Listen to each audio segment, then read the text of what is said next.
Hello everyone, welcome back to another episode of WebTech Tutorial. In today's video, I'm gonna guide you through how to log into StarMaker on your mobile web. Keep watching the video till the end without skipping, and don't forget to subscribe to our channel by hitting the subscribe button. Press the bell icon so that you'll never miss another update from us.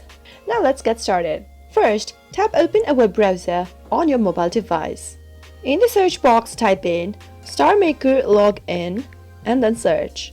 From the search results displayed, tap on the very first search result right here and you'll end up in the login page of StarMaker on your mobile web.